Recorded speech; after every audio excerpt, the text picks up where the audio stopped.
Genius, get onto my show. I mean, there's substance abuse problems in everything, in every job, I'm sure, but there's a definite substance abuse problem in the acting world.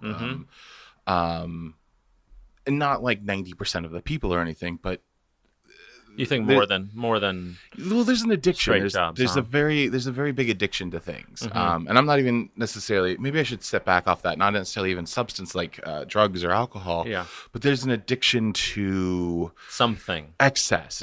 Yeah. And I think it's partly escapism. I think it's partly trying to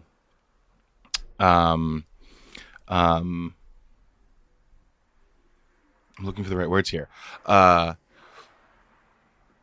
It's a struggle. It's a struggle, and I think it's finding it's looking for something to make you whole again. There is, and I know as a writer, actor, director, I have my own damages. I mean, I was a kid who was like 6 inches to a foot taller than all my other kids in class, and I've got these huge, gigantic, broad shoulders. I'm built like a tank. Is your whole family that way? It's a big family or what? I'm the biggest. I'm the biggest. But they're not slight, small people. Is it something you just struggled with, like from a very early age? Well, what was Something interesting? that made you feel bad? Yeah. Well, I remember when I was little, always being called like the fat kid, like, oh, you're the fat kid, like as far back as like preschool and And kindergarten. how do you deal with that? With humor Well, with humor was a big way. or violence? Never violence. I'm actually I'm a big pacifist. I'm not violent at all, but humor. And I think the other thing too is like I look at my pictures of me as a child, and what's interesting is like I was never an overweight child, but I was larger than everybody. Just your frame. Right. And if you see me today, I am an overweight man.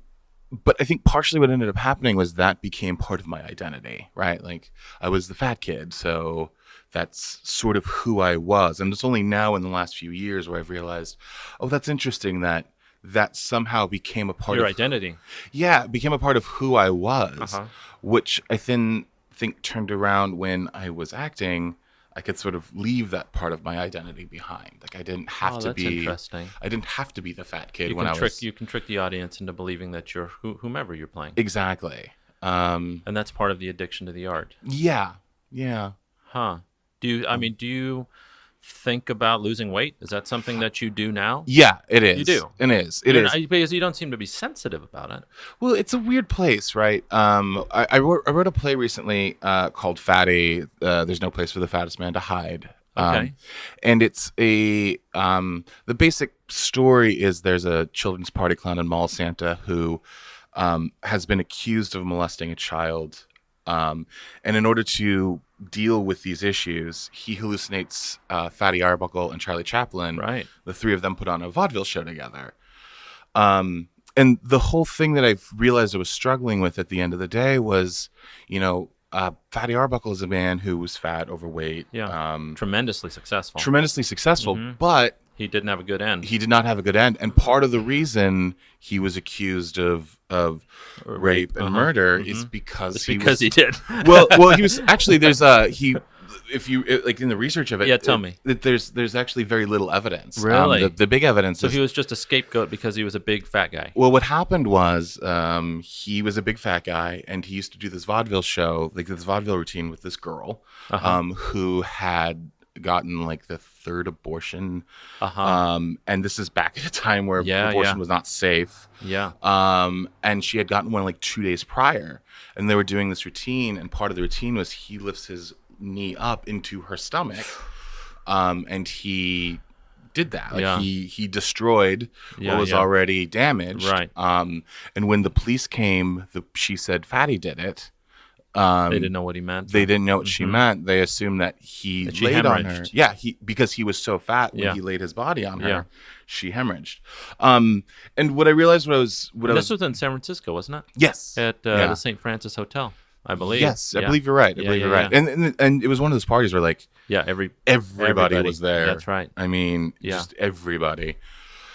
And I realized what I was struggling with was this idea of how there's certain assumptions made about people because of weight. Um, Like what? What do you mean? well, there's definitely a this is the jolly thing. Uh People assume you to be genial. huh. Um, they Happy go also, lucky. Yeah. yeah, The happy go clown. lucky, Mm-hmm. the clown. Mm-hmm. People also have this assumption that they can say whatever they want and it doesn't matter. Um, it's a weird thing. There have been many times in my life where I'm walking down the street and people shout things out of the What? car. Yeah, yeah, yeah, yeah. Which is a weird God, I thing. feel like I'm so sheltered or something. I just can't imagine It's witnessing that. yeah, well, and it's one of those weird things where it's like it it's both painful and it doesn't matter. Like I think to some people they'd really internalize it. I try to let it roll off my back, Well, but sure. obviously, I mean, if you've been heavy for a long time, you hmm certainly have developed some skills in how to yeah, deal with that. And I mean, everybody is made fun of about something at some point. absolutely, Everybody. absolutely. I mean, I was, and For being devilishly handsome, yeah, like and is that witty and too smart.